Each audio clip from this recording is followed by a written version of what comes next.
Hello,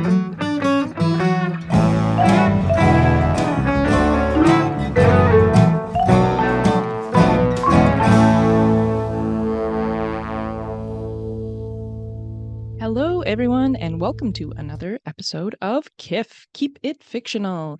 I am your host, Fiona, and I am joined by Mark, Virginia, and Corrine.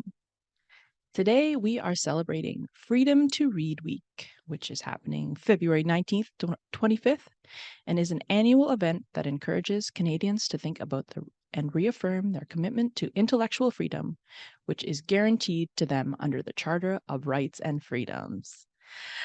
And I am feeling very passionate about this topic today because south of the border yesterday, Louisiana's Attorney General unveiled the Protecting Innocence report, in which many books were flagged to be considered inappropriate.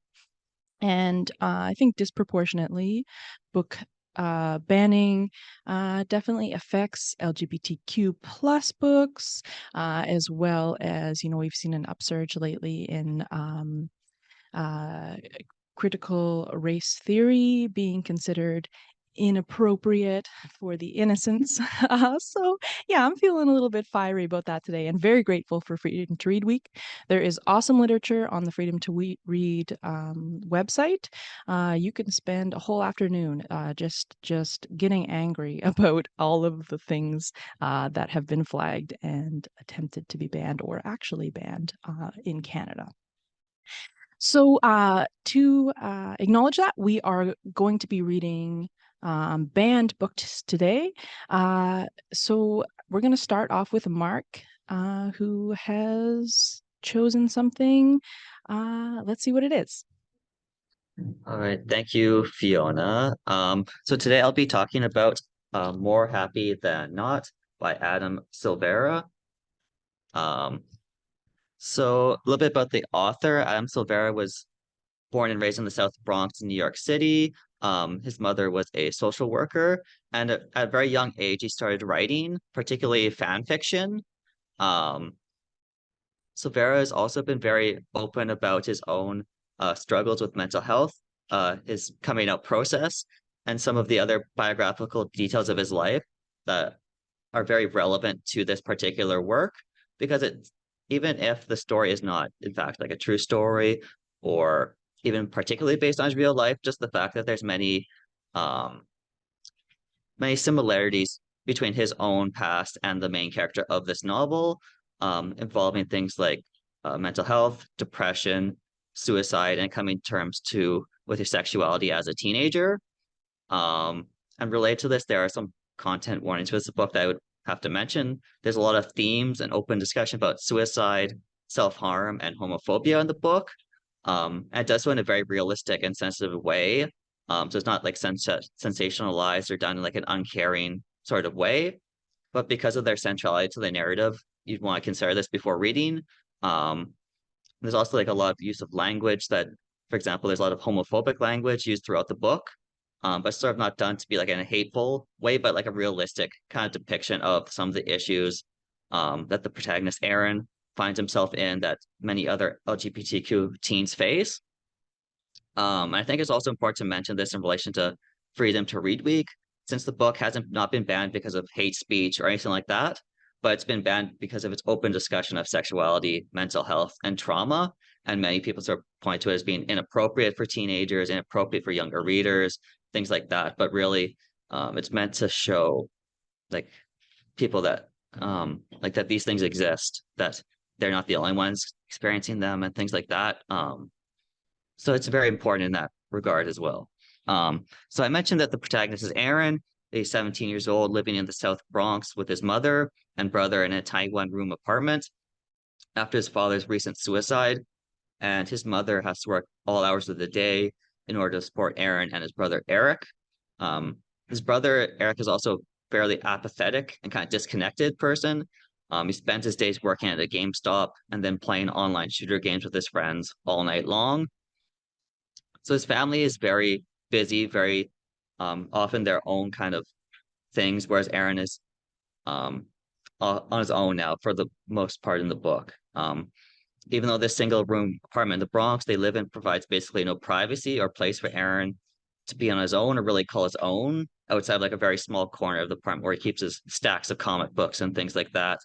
Um, and the apartment is situated in what is usually called the projects, quote unquote, in the South Bronx, the very lower class neighborhood, because of the high density of public housing buildings. They're in various states of decay, very racialized neighborhood as well. A lot of black, brown, and other racialized groups living in this neighborhood. So to sort of give you an idea of the kind of place that Aaron is living in, um, his family isn't exactly living in luxury or able to afford most of the things that might make a teenager or his family happy or comfortable with the place they are living in. Um, Aaron's always been considered kind of like an oddball with his interest in comics, the arts, books, and is kind of an introspective and caring person. But Aaron's also been going through his own kinds of crisis and turmoil. He himself is in therapy for depression after an attempted suicide of his own and has a smiley face shaped scar on one of his wrists as a result of cutting it. He hasn't enjoyed his time in therapy and often remarks that his therapist only ever shares like obvious and predictable advice that isn't at all worth the money that his mother's working to pay for. Um, he's also recently been trying to come to terms with his own sexuality as attraction to other men. And this has presented a number of additional challenges in his personal life. From the time he came out the previous year to his father's negative and violent reaction to this, to having to find a way to tell his girlfriend and a group of friends and manage their different reactions to his coming out. There's also the fact that until very recently, he's been in a secret relationship with one of the boys from his school named Colin. Torn over thoughts of why he's not more interested in his girlfriend Genevieve, who he genuinely enjoys being with and cares for greatly, but can't find a way to carefully break up with her or move on to the next level of becoming more sexually active with her. But he has never been able to be with Genevieve or think of her in a more intimate way, the way he desires to be with Colin.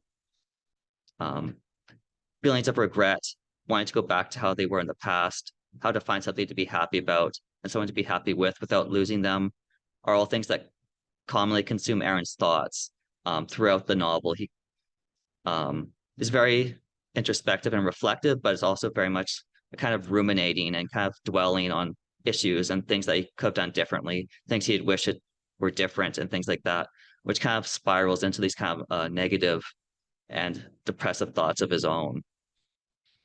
And since the book is told entirely from Aaron's perspective, as he reflects on past events, while in the midst of these challenges and confusion of his life, it can take some very sudden and abrupt changes in tone, jumping from the present to the past, from happy, positive memories to much more serious and negative things.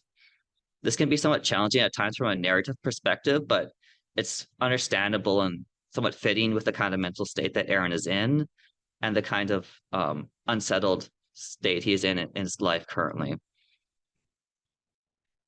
Aaron is further pushed to the brink after Colin breaks up with him after he accidentally impregnates his own girlfriend. He also now began to develop feelings for one of his straight friends, Thomas, and as accidental outing to his friends and their negative reactions to this news. He's not really able to partake in very much of the neighborhood activities. He used to very much enjoy lighting off fireworks at night with his friends, having game nights and other kinds of these kinds of things become virtually non-existent after these recent events of his outing and other things like that, which pushes him further downward into a negative spiral.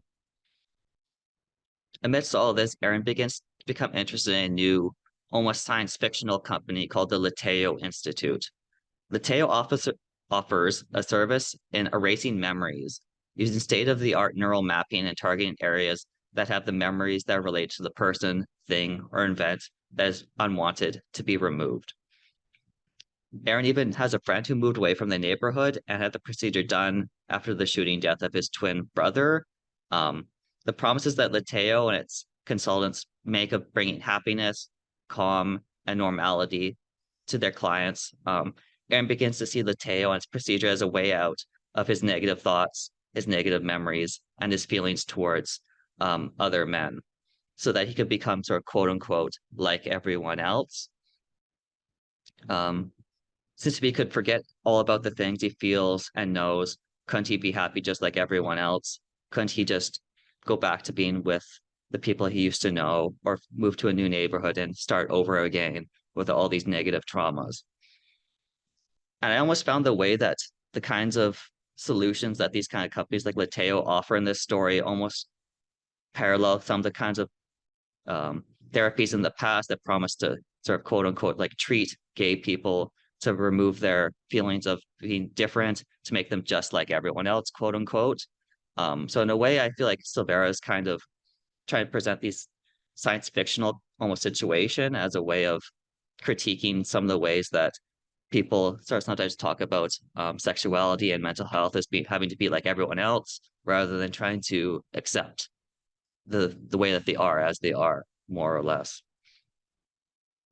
And in this way, the book doesn't offer any clean or easy or idealized solutions to any of these questions about Aaron's identity and Aaron's struggles. Instead, it tries to tackle it in a very clear and compassionate kind of way um, that you don't often see in a lot of media, especially for young adults. It definitely is trying to be very understanding and accepting in that way. So if you like your YA more realistic and intense, or want to read an engrossing introspective narrative, or enjoy the kind of occasional sci-fi twist to these kinds of stories with the sort of sci-fi element of this memory altering procedure that is presented as like a kind of solution, then you may also like More Happy Than Not by Adam Silvera. Thanks so, Mark. Thanks so much, Mark, for that great pick.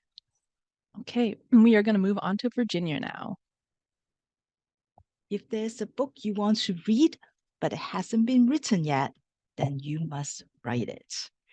This is a quote by Toni Morrison, who, by the way, also has lots of books being banned, her books being banned, The Bluest Eye and Beloved in particular. Anyway, this is a quote that George M. Johnson has tattooed on their right arm. And it is also the reason why they decided to write this book, All Boys Aren't Blue, a memoir manifesto. Growing up, Johnson knows that there are no one in books or on TV that are like them. And even as they try to navigate their own identities, there are no representations to help them understand who they are. Am I like this person or am I more like this person? They don't know because they have never seen themselves represented.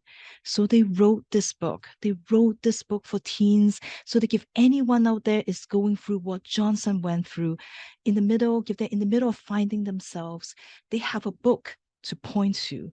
They have a roadmap. They can feel seen. They can help them come to terms with who they are, and they can feel validated as a person. And Johnson mostly wants them to know that someone out there is fighting for them.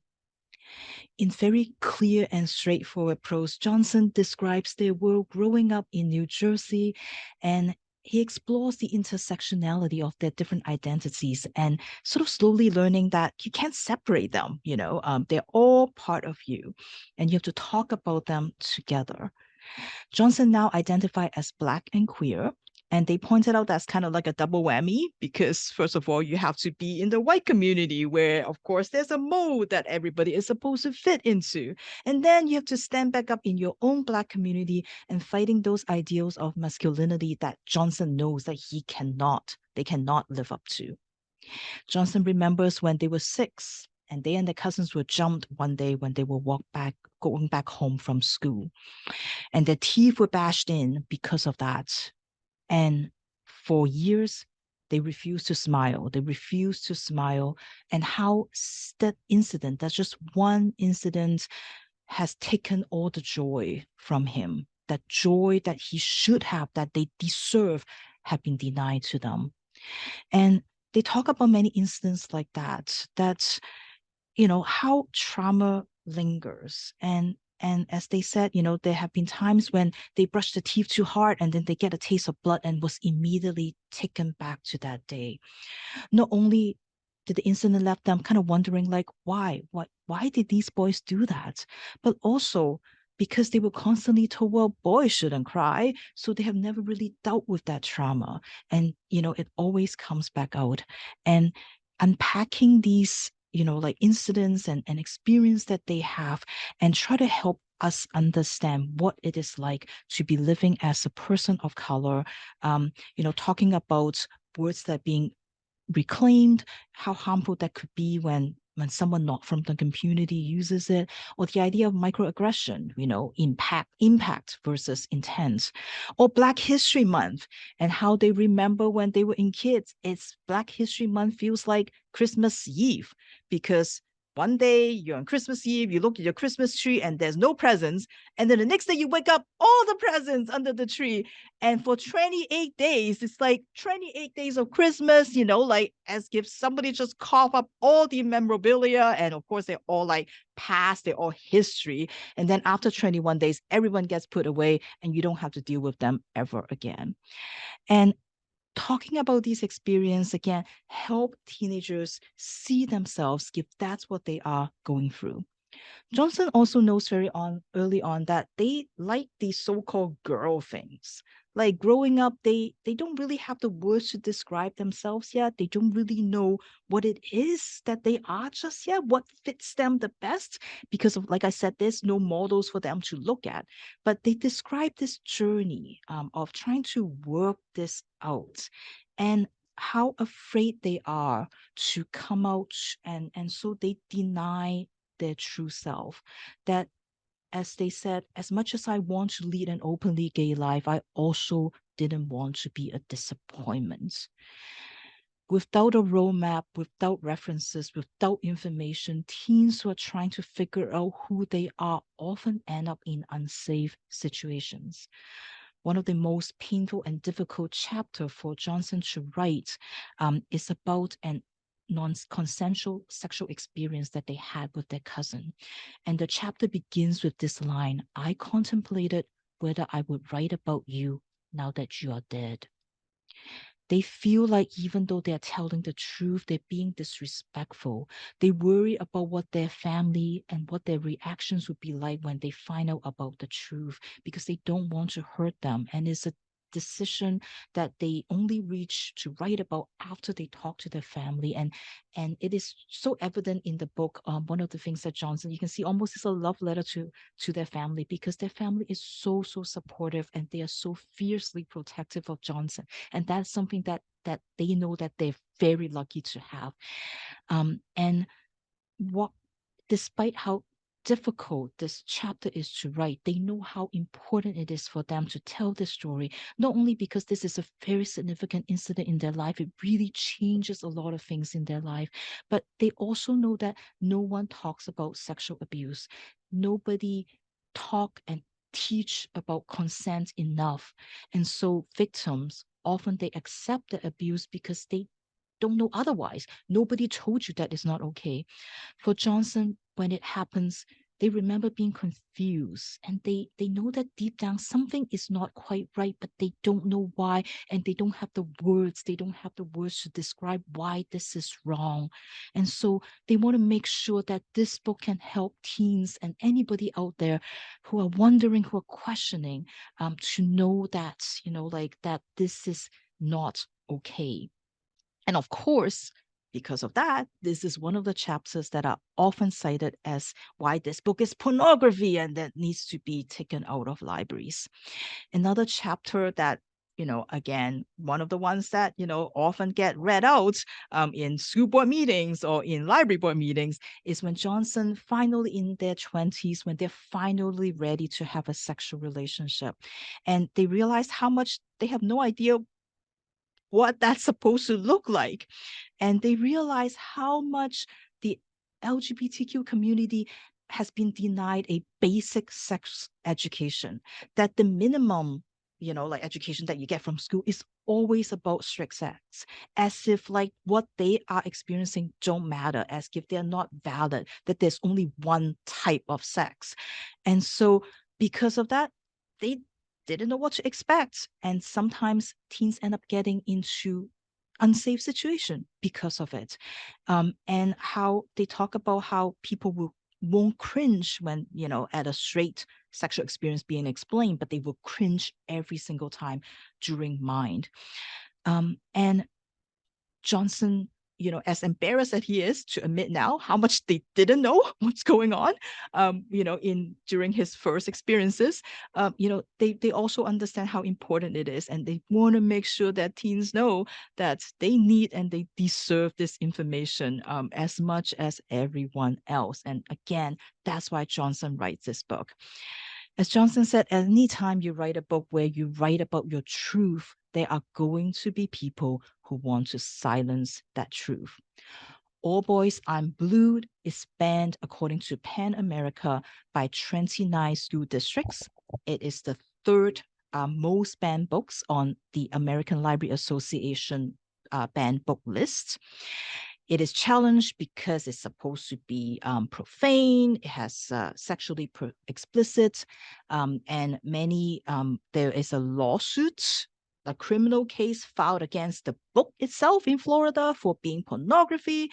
There's a lawsuit against Johnson themselves because they think it's because they refuse to back down and they keep fighting back.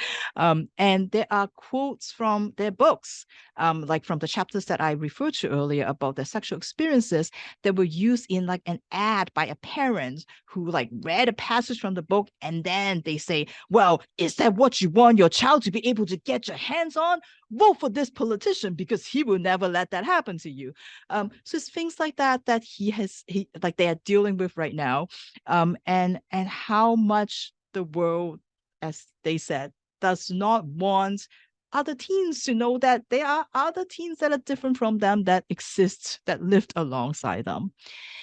Anyone in a marginalized group needs a book to help them embark on what Johnson called a journey of unlearning, is to help them understand that no, you're not defective, that no, you do not have to fit into those mold and standards that are set by someone else.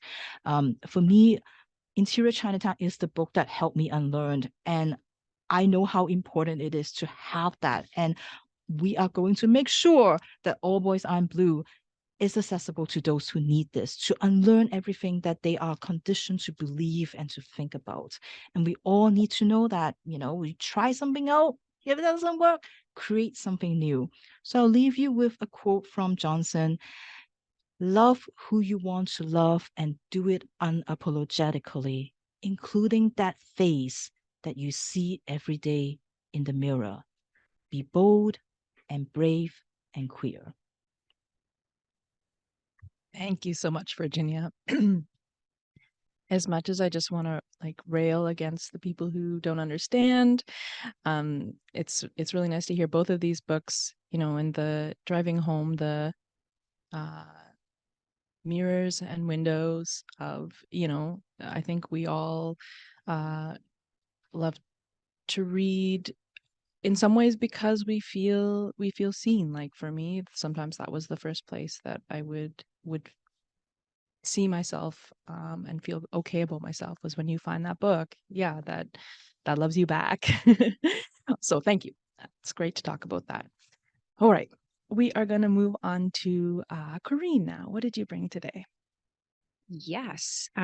So I'm bringing a book that was published in 2015, and is unfortunately still extremely relevant and unfortunately extremely topical.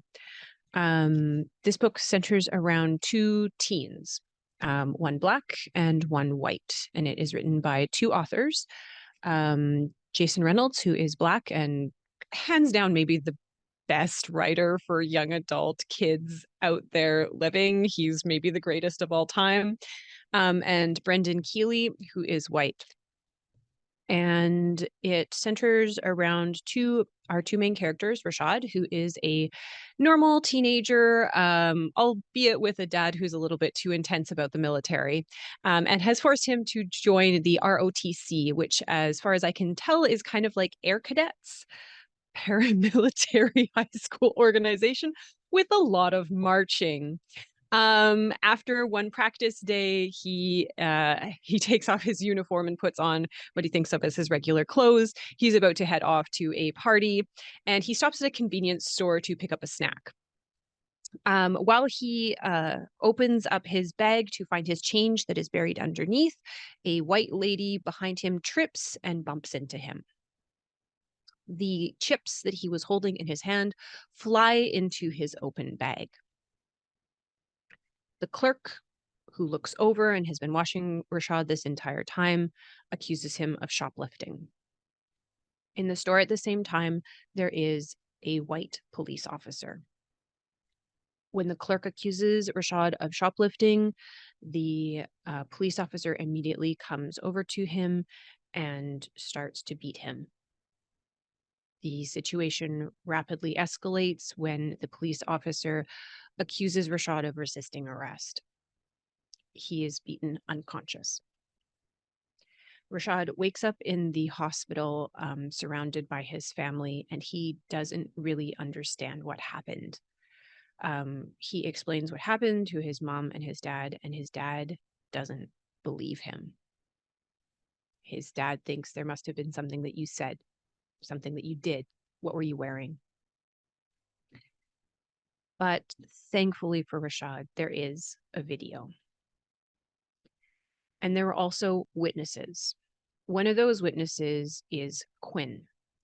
Quinn is white. He plays basketball on a basketball team with many of Rashad's friends. He is obsessed with getting a basketball scholarship so that he and his best friend Guzzo, whose older brother Paul, will kind of finally be proud of him. Paul is Guzzo, his best friend's older brother. He essentially helped raise him after Quinn's father was killed in Afghanistan. When his family fell apart after this, Paul really helped Quinn get back on track.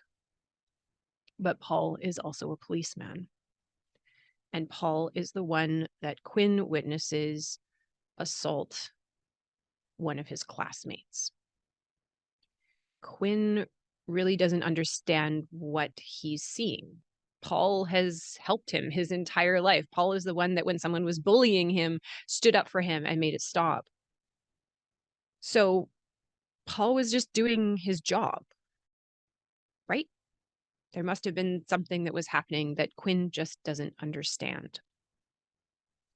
But when the video is released to the wider community, it splits everyone in two. There are the people that believe that Rashad's beating is part of a larger problem with policing and the policing of Black lives. The other half believe that Rashad must have done something. Paul says that he assaulted this white woman and was shoplifting and resisted arrest. Both of these boys have to grapple with the reality of what happened in their own way. And at the same time, they're grappling with the reality of racism, of police brutality, and of America. And I would actually widen that out to North America. Rashad, in his story, has to realize that he's part of a larger history and a larger reality of white supremacy and has a legacy of Black activism that he has to tap into. Quinn has to grapple with his white privilege, the reality that inaction speaks louder than any words. He has to let go of his friends. He has to even maybe let go of that basketball scholarship to do what he now believes is right. Both of them learn that they're part of a larger machine, the larger structure of white supremacy that sees Quinn as an all-American boy and sees Rashad as a dangerous thug. What I really find amazing about this story is that it's not simple. Nothing is one thing or the other. No one is truly good or evil. Rashad's brother is an activist in the community, but he's also not listening to what Rashad is telling him about his own experience. Rashad's own father used to be a policeman. Quinn's relationship with Paul, the police officer, was one of caring and mentorship, but Paul is also capable of that act. It also takes into account the impact of social media on activism and the danger that activists put themselves in order to get the word out. As I said, this book was published in 2015. In 2022, it was the 26th most banned book, and is part of the larger trend, I'd say, since 2020 to try and silence Black voices through the banning and challenging of materials, specifically teen materials and children's materials. So despite this book being a Coretta Scott King Award honor book and a Walter Dean Myers Award winner, it has been challenged and banned in many school libraries, including in South Carolina, where the actual police union came to the school district to challenge it because it had what they described as anti-police messages.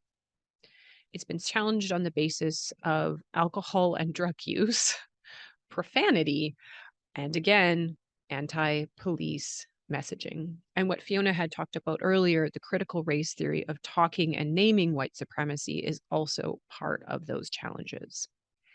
Jason Reynolds and Brendan Kiely were actually touring together and were sharing a room when they received news of George Zimmerman being acquitted of the murder of Trayvon Martin. They talked a lot about the reality of race in America.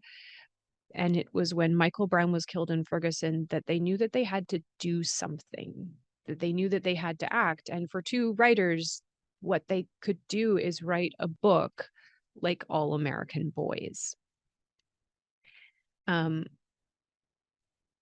They, in their afterwards, say that, and in interviews, say that adults are reluctant to talk about race, that they hesitate, but kids are ready to talk about it and they want to do something about it. And that is kind of the impetus behind this book. They really believe that they owe it to the youth, they owe it to kids to talk frankly and honestly about reality. As Jason Reynolds says at the back, I do believe we can do better, be better, but we can't hide behind fear. We can't tuck the truth behind the cushions of comfort. We have to deal with it, really confront it, so that our children can live with a lot less weight.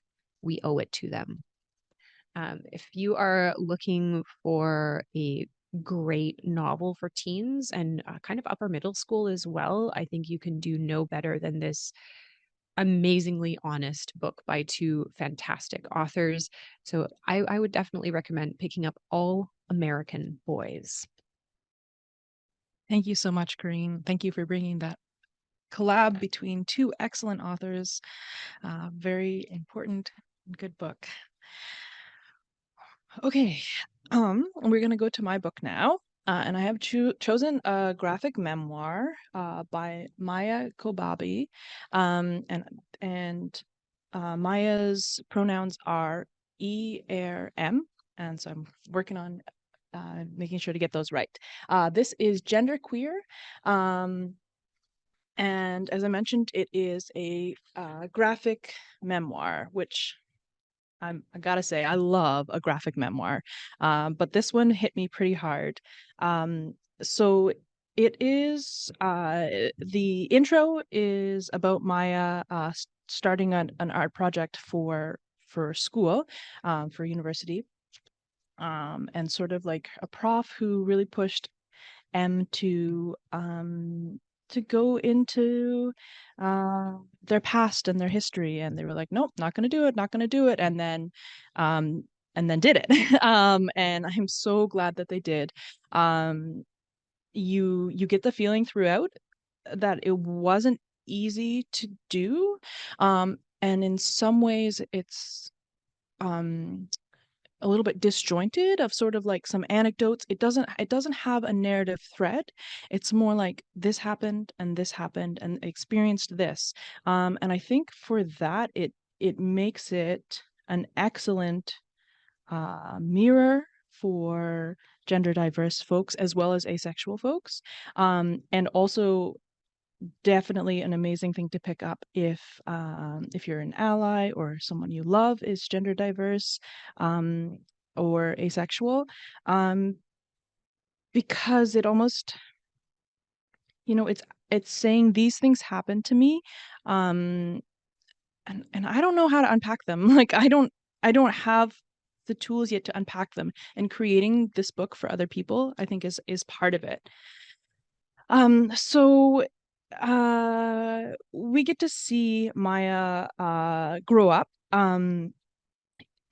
Starting out as a child, living with their family off the grid. So they have this very sort of like hippie, dippy lifestyle with a bigger family, and no electricity. And they go to a cool alternative school where they get to learn to like cobble and make pottery. And in that environment, there's not a lot of gender roles and expectations on their gender. They are assigned female at birth, and they are assigned female at birth. And so it kind of makes it more stark when a comes into experiences these things of other kids saying, are you a boy or girl, or like, you have to wear a shirt because you are a girl, and the fact that A is obsessed with snakes is like really weird to some kids because A is seen as a girl, and they really only find solace, some connection to who they are in books and media. And Tamora Pierce, I know, is like a really, really influential to Maia Kobabe, and she pardon me, are really fun to follow on social media because A will often do book reviews and even go back and reread things and re-review them. A talks about Ranma One Half, which is like a manga where there's a boy who, when he gets wet, he turns into a girl, and how like influential that was for Maia. And then it goes,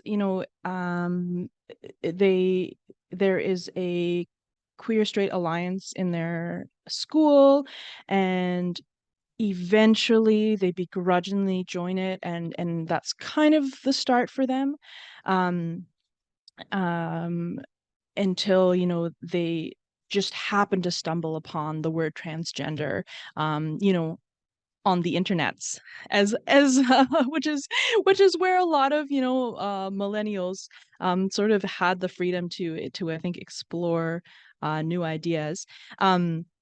And so that, I think, is a bit of a catalyst of they really start to unpack things and eventually learn about asexuality. And as I said, this is also interesting because it's clear that writing this is still part of that unpacking. It's still like we're still very much in this journey of self-acceptance. And I found it actually very uncomfortable to read, but I'm really glad that I did. Maia is born in the same year as I am, and the things from our early life were just like I don't know, uncomfortable but cathartic, of like, oh my gosh, this is so similar to what I experienced. And even, we talk about like how much teens need this, but adults need it too. And for me, it was a really great moment of like, I haven't got to read that yet, and here it is.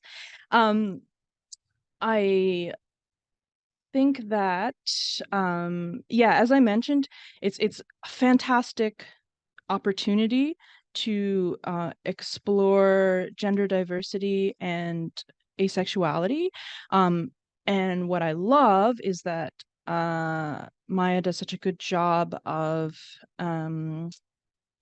acknowledging that on a spectrum, of you know of not simplifying things, not just creating another binary, obviously. But what I think everybody needs to keep in mind when they read this is one person's experience of being genderqueer and being asexual. And I think it's why we need so many stories, because it's a very everyone is living that experience differently and expressing it differently. So I guess if I was going to give this to someone who was their first sort of opportunity to delve into this a little bit more, I would want to say, like, this is one experience and there's so many more. There was one more thing I wanted to mention. Oh, yes, I think that there's many things that have been challenged in this book, but a big part of it is it talks a lot about masturbation, which is like obviously an important part of human sexuality, and I'm really glad that the author goes there. But I think that for a lot of people, they just red flags go up, like, oh, high schoolers can't read about that. And this book, it was published a few years ago, but I think it's actually had a little bit of a resurgence. Okay, it was published in 2019, but I know that they got republished with a new cover just this year, and I think part of that has been the response of the challenges and banning. It has actually created press, and I hope that that has meant that it gets into more people's hands, because it is a really, really great and worth reading. It's Genderqueer, a memoir by Maia Kobabe. So thank you everyone for all of your picks. I feel like I'm oscillating between like just savage rage and then like satisfaction and happiness about the books that we've gotten to talk about today. So as you go through your reading this week, I check out some of the titles that we've chosen, maybe take some time to look at the Freedom to Read website, and relish those books that we have the opportunity to read, even though some feel that we should not. All right, we'll see you next time.